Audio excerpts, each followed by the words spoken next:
comment investir avec 100 euros. Eh mais c'est pas 100 euros, hein. Bon, ok, je sais que c'est pas 100 euros, mais tu peux quand même imaginer que c'est 100 euros. Mais non, mais pas du tout, c'est 100 francs, ça n'a strictement rien à voir. Allez, on jette ce billet. Donc, imagine que tu investis avec 100 euros. Alors, avant qu'on attaque la vidéo, j'ai tout de suite une question à te poser. Est-ce que tu as 100 euros pour investir sur une année ou est-ce que tu as 100 euros par mois à investir sur une année? C'est complètement différent. Si tu fais partie de ceux qui n'ont que 100 euros à mettre pour investir sur une année complète, bah écoute, je suis désolé de te le dire, mais tu as un problème avec ton travail et je t'invite à réfléchir à ton travail et à changer des choses.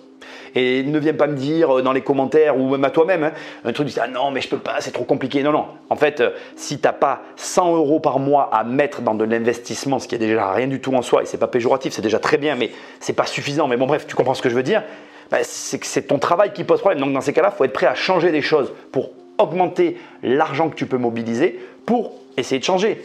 Si tu n'es pas capable de faire ça au départ, je pense que ça va être compliqué pour toi le reste en général. Donc bon. L'idée, c'est simplement ici de te poser la question, est-ce que tu n'as que 100 euros ou est-ce que tu as 100 euros par mois à mettre? Si tu n'as que 100 euros pour une année, passe ton chemin. Cette vidéo n'est absolument pas faite pour toi et tu as des choses à régler dans ta vie avant de penser à investir.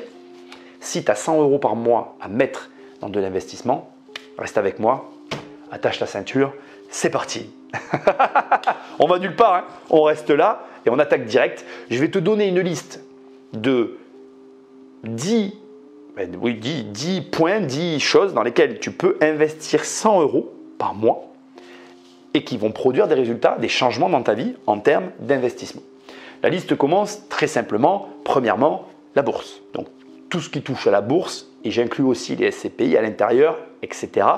Je regroupe globalement tous les produits financiers, sauf ce que je vais mettre en deuxièmement, les ETF que je mets un peu à part. Alors, si tu ne sais pas ce que c'est que les ETF très rapidement, hein, ce sont en fait des supports qui regroupent un ensemble de produits financiers qui globalement vont chercher à reproduire les grands indices boursiers. CAC 40, SP500, Nasdaq, etc. On va te faire une espèce de poche dans laquelle on va mettre plusieurs trucs. Toi, tu achètes des bouts de cette poche, c'est une image, et tu touches, tu gagnes de l'argent là-dessus. Voilà. Bon, je ne vais pas t'expliquer les ETF ici, c'est un support financier. L'idée, c'est juste que tu saches que ça existe. Pour moi, c'est différent de la bourse. C'est quelque chose de plus récent et je le classe un peu à part parce que ça demande quand même des connaissances un peu différentes de celles que tu as besoin pour la bourse. Donc voilà. Troisièmement, la crypto-monnaie. Bon, tu m'as déjà entendu parler de ça sur la chaîne. La crypto-monnaie, c'est pareil, ça demande des connaissances. Je ne dis pas que c'est un investissement, c'est beaucoup plus risqué. Ce n'est pas une valeur refuge, qu'on soit bien clair. C'est juste un endroit où tu peux mettre ton argent et ça peut produire des résultats. Acheter de l'or, de l'argent, donc vraiment des métaux précieux en direct et les posséder chez soi. Avec 100 euros, c'est possible. Il y a beaucoup de gens qui ne le savent pas, mais tu n'as pas besoin de gros montants. Ensuite, l'immobilier. On est d'accord ou on n'est pas d'accord, mais même avec que 100 euros par mois, si tu n'es pas un mauvais gestionnaire, tu peux arriver à investir dans l'immobilier. Sixième point, je vais mettre ici Internet au sens large et tu vas comprendre ce que ça veut dire. Internet dans le sens où tu peux tout simplement aller sur des sites qui vont regrouper finalement des acquéreurs comme toi, enfin des investisseurs comme toi et qui vont te proposer des services originaux. Alors, de quoi je parle? Par exemple, sur Internet, tu vas avoir My Major Company qui existe toujours, qui est une société qui te permet d'investir sur des artistes qui créent leur album. Tu vas avoir du crowdfunding. Tu vas pouvoir financer de l'immobilier avec 100 euros par mois. Tu vas avoir Kickstarter. Kickstarter, c'est un gros site qui te permet d'investir dans des projets. Et là, c'est pareil. Le montant de départ peut être largement accessible à 100 euros par mois. Donc voilà, Internet en soi est une source qui te permet, une source d'approvisionnement de produits d'investissement qui te permet, pour des sommes réduites, d'accéder à des produits financiers auxquels on n'avait pas accès avant. Fais très attention, sur Internet, il y a de tout. Donc pense à vérifier tes fondamentaux, je ne vais pas te le répéter ici. Septièmement, le vin. On n'y pense pas, mais pour 100 euros, tu peux investir dans le vin, 100 euros par mois si tu es régulier. Alors, il y a des bouteilles, c'est quand même parfois un peu plus cher que 100 euros, mais si tu gères bien ton année, tu peux investir dans le vin. Troisièmement, celle-là, tu t'y attendais et tu me vois venir gros comme une maison, les formations, investir sur toi. Regarde, dans tout ce que je viens de dire déjà, comment savoir investir dans l'immobilier correctement? Il faut avoir des connaissances, comment investir dans la bourse, comment investir dans les ETF, Sur Internet, vérifie tes fondamentaux. Il y a plein de choses à savoir sur plein de niveaux. Et même si aujourd'hui, ce n'est pas dans nos mœurs de se dire qu'en investissant sur nous, on avance, pourtant c'est une réalité. Et quand je dis ça, je ne te dis pas de forcément prendre une formation. Tu peux acheter des livres. Tu peux prendre une personne qui va venir et qui va t'aider à comprendre les rouages de tel ou tel. Alors ça coûte de l'argent, mais pas 100 € par mois, on est d'accord? Mais tu vois ce que je veux dire. Il y a tous les prix et toutes les propositions aujourd'hui. Des livres pour moins de 100 €, il y en a pléthore. Des formations pour moins de 100 €, il y en a aussi. Donc tu cherches, tu trouves, tu investis sur toi, tu seras content. Neuvièmement, les salles des ventes, les enchères. Alors aux enchères, pareil, il y a tous les tarifs. Et je vais faire écho maintenant à ce que je viens de dire juste avant. La salle des ventes, c'est comme tout. Bien évidemment, ne va pas acheter tout et n'importe quoi. Achète ce que tu connais, achète ce que tu comprends, achète ce que tu sais. Si tu ne sais pas, trouve quelqu'un qui va t'apprendre ou apprends avec des bouquins, etc. Et dernier point, discutable, mais que tu vas comprendre plus tard dans la vidéo. Les voitures de collection. On ne le sait pas, mais tu peux investir sur des voitures à bas coût, donc tu risques de devoir faire un crédit, mais avec 100 € par mois, c'est possible. Il y a des voitures à moins de 12 000 €, entre 8 et 10 000 € sur lesquelles tu peux investir. Et c'est des voitures de collection, donc on sait qu'elles sont déjà collection. Il faut encore attendre pour qu'elles prennent vraiment de la valeur, mais il y a des coûts à faire. Voilà. Donc, ce point-là, il est particulier, mais je vais t'en reparler. Et là, maintenant, tout de suite, on va passer à la deuxième partie de la vidéo. Là, je viens de te donner donc 10 points avec lesquels tu peux investir pour 100 € par mois. Maintenant, je vais te proposer 2 stratégies avec comme base 100 € par mois pour investir. On va attaquer avec la première.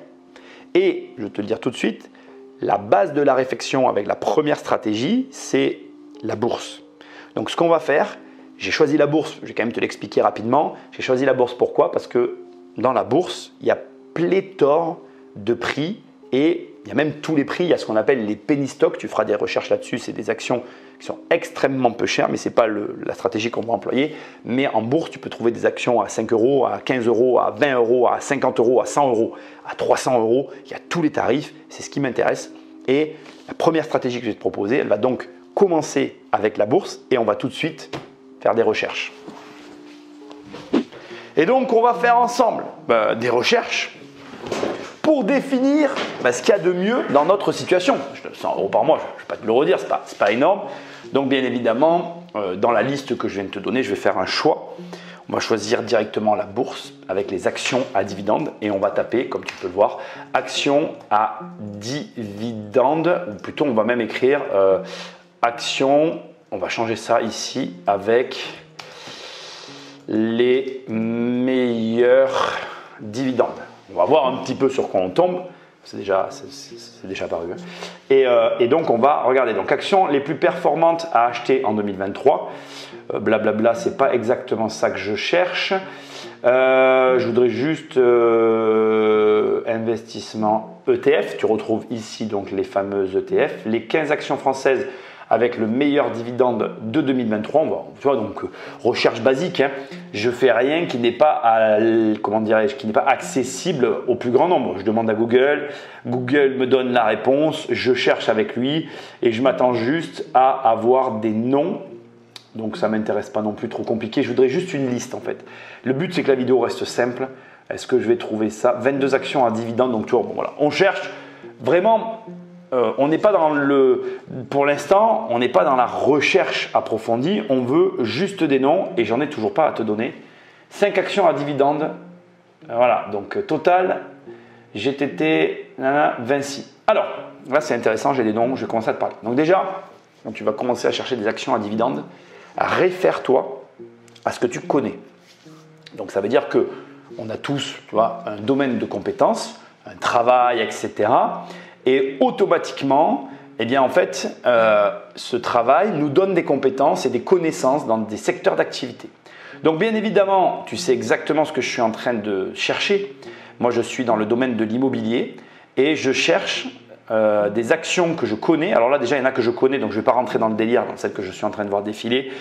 Je suis en train de chercher des actions que je connais et que je comprends. Et je t'invite à raisonner comme ça. N'achète que des actions que tu connais et que tu comprends, surtout au début en fait. Ne t'étale quand tu es au début. Après, quand tu as de la bouteille, de l'expérience, alors on change de mode de raisonnement. Mais là, encore une fois, je m'adresse à des gens qui commencent. Donc, je vais être très clair avec toi. Je ne trouve pas mon bonheur. Donc, je vais directement te le montrer. On va taper action Nexity. Donc, certains vont me reprocher, et c'est tout à fait recevable, de m'orienter sur une action immobilière et que du coup c'est un investissement immobilier, ce que je pourrais entendre. Mais le fait est que je travaille dans l'immobilier et que donc je comprends et je connais l'immobilier. Et si j'avais que 100 € par mois à investir et en étant dans l'immobilier, je m'orienterais vers une société ou si je dois m'intéresser et faire des recherches sur l'entreprise, je comprends les rouages. Je n'ai pas les ressources et l'argent à perdre pour m'engager dans des batailles que je ne suis pas capable de mener. Donc, on va partir sur cette vidéo sur le principe que je déciderai éventuellement d'acheter cette action-là et je vais établir la stratégie sur cette action. Donc regarde, on est sur le site de Boursorama. On a ici le prix de l'action. On va l'arrondir à 15 € comme ça sera plus simple pour nos calculs. OK, on va regarder ici, tu vois, tu as un graphique. On regarde sur 10 ans la gueule du graphique. Donc, ça veut dire que moi, je vais faire une projection sur 5 ans. Comme tu peux le voir, on pourrait dire qu'on est sur les 10 dernières années au point le plus bas. Ce qui veut dire que potentiellement, je vais partir sur un prix à 15 €, mais le prix devrait monter puisqu'on est sur le point le plus bas. Maintenant, ça ne veut rien dire, ça peut se cracher, je ne connais pas l'avenir. Alors, rien n'est écrit. Mais bref, le fait est qu'on est sur un prix très bas, donc potentiellement, ça devrait monter. Et je sais que Nexity reverse des dividendes. Tiens, regarde, c'est ici, dividende net par action. 2,50 €, estimé 2 €, estimé 2 €, on va partir sur 2 € pour notre exemple. Et là, tu vois bien que donc en mettant 15 balles, donc tu mets 15 € dans cette action, excuse-moi, 15 balles c'est vulgaire, eh bien en fait, tu récupères 2 € par action achetée par an. C'est pas déconnant, ça augmente tes revenus et ça va nous servir de base de réflexion pour la suite. Donc, on a notre base de calcul. Je vais utiliser mon téléphone pour faire les comptes avec toi. Certains diront oui, bon, il y a mieux, il y a moins bien. On ne va pas rentrer dans ce délire. Moi, je me contente de ça. C'est simple pour moi. Et puis, je l'explique si tu veux. Je choisis cette action parce que je suis dans l'immobilier. Comme je suis dans l'immobilier, quand je vais prendre et que je vais analyser, bien évidemment, l'action en elle-même, que je vais analyser éventuellement les bilans, regarder ce que fait la société, je vais mieux comprendre, ce sera plus simple. Si je gagne peu d'argent, le fait d'être dans mon activité, ça me permettra de faciliter le passage à l'action. Je te le répète, mais parce que c'est obligatoire, bien évidemment que tout ce que je suis en train de te dire est assorti d'une dose de connaissance et que si tu n'as pas cette dose de connaissance, comme je l'ai déjà dit, commence par te former. Je veux dire, on ne peut pas savoir ce qu'on ne sait pas. Donc, il y a un moment donné, si cette vidéo te semble manquer d'éléments, dire « Ah oui, mais moi, je ne sais pas investir en bourse, je ne sais pas faire ceci. » Tu lis des livres. Si tu ne veux pas lire des livres, tu te formes. Si tu ne veux pas te former ni lire des livres, trouve-toi quelqu'un qui t'apprenne à le faire. Débrouille-toi, ça, ce n'est pas mon problème. Voilà, tu as compris le truc. Donc, 15 € par action dépensée nous rapporte 2 € par an et je vais établir un plan sur 5 ans. Sachant que ce plan est très discutable, mais il est très sécuritaire. Ok ? Donc, tu mets 100 € par mois. Donc, sur une année, tu as à ta disposition finalement 1200 €. Sur ces 1200 €, on va faire une simple division sur la première année par 15 et on se retrouve avec 80. Je l'ai fait sur le truc, mais je l'avais en tête. Ces 1200 € deviennent 80 actions qui produisent x2 160 €. On est d'accord, toi et moi ? Jusque-là, c'est assez simple. 160 € qu'on retrouve l'année d'après. On se retrouve du coup l'année d'après avec 1360 € qui vont produire du coup 90 actions si je ne dis pas de bêtises. 1360 € divisé par 15 €. Alors c'est là où je pense que ma stratégie est fausse. Mais comment je vais dire ça ? Pour les besoins de compréhension et pour les besoins aussi d'explication, on va garder ce schéma-là. Tu as bien compris, je viens de le voir, qu'ici on était au point le plus bas et que donc potentiellement dans la logique, ça devrait monter. Si j'étais logique, je devrais ici appliquer une augmentation à 16 €, tu vois. Mais en fait, je trouve que ça va compliquer les choses dans la compréhension. J'en ai conscience. Tu en as maintenant conscience. Tu peux refaire le calcul si tu as envie. Moi, je vais rester sur du basique juste pour que le message passe et que tu vois déjà ce que ça produit. 2 éléments. Il y a 2 éléments ici. 1, une stratégie, mais 2 aussi une régularité. Et si tu gardes, donc là on est en année, hein, en 1, en 2, en 3, tu as compris, etc. Ça sous-entend que tu es régulier dans ce que tu fais. Et c'est pour tout pareil. Là déjà, tu as quelque part un des secrets, si je peux dire, c'est pas un secret, tout le monde le sait, enfin, c'est peut-être ça d'ailleurs un secret, mais bon bref, on va pas parler de ça. Tu as l'un des secrets de la réussite, d'accord? Bon, bah, on s'est compris. Donc là, en fait, si cette année-là, tu en as acheté 80, là, tu en as acheté 90, mais elles se cumulent. Mais ça plus ça. Donc, 2 x 8, 16, plus 10, 170. Pour cette année-là, tu produis comme résultat un nouveau résultat qui est de 2 € pour 170 actions fois 2 €. On est maintenant ici à 340 € qui vont venir s'ajouter. Je garde toujours la même stratégie. 1540 €. Donc, on a 1200 plus 340, ça fait 1540 € que l'on peut investir. C'est 1540 €, donc 1540 € divisé par 15, ça produit 102 actions qui s'ajoutent. Donc 102 plus 170, donc plus 90 plus 80, ça fait qu'on a maintenant 272 actions et ces 272 actions fois 2 € produits par action, on garde notre base. Maintenant, on produit 544 € par an. On recommence parce qu'on est bête, méchant et discipliné. 1200 €, ça fait 1744 €. On réinvestit toujours dans le même endroit. Donc on se retrouve maintenant avec, je ne veux pas l'écrire de cette couleur, 116 actions. Et là, ça devient intéressant puisque 116 actions plus 102 actions plus 90 plus 80, ça nous fait 388 actions. 388 actions fois 2, on se retrouve à 776 € de produits avec l'accumulation sur 4 ans de nos revenus. 776 € plus 1200 €, ça nous fait ici 1976 €. Et c'est là où je vais changer la stratégie, tu vas comprendre. Mais j'ai encore un élément à te donner qui a de l'importance à mon sens. Je voulais te préciser que autant ici, je n'aurais pas dû avoir les mêmes chiffres aussi réguliers puisque l'action va fluctuer, donc va influer sur le nombre d'actions que je vais acheter. Autant de la même manière ici, il peut y avoir des changements de vie, dans le plus comme dans le moins. Et c'est justement ce qui est intéressant. Le jeu, c'est d'essayer de rester régulier. Et de se dire que si ce sont tes objectifs, que l'action monte ou qu'elle baisse, de rester à ces objectifs. Comprendra qui pourra. À partir de là, on a quasiment 2000 €. Et tu me vois venir avec mes gros souliers. Qu'est-ce que je vais faire? Je vais acheter pour 15 000 € plus 2000 € de frais. D'accord? Un garage que je vais louer 90 € par mois, c'est les prix actuellement. Attention, c'est très très important. En achetant ici ce garage, je suis à perte. Je m'explique.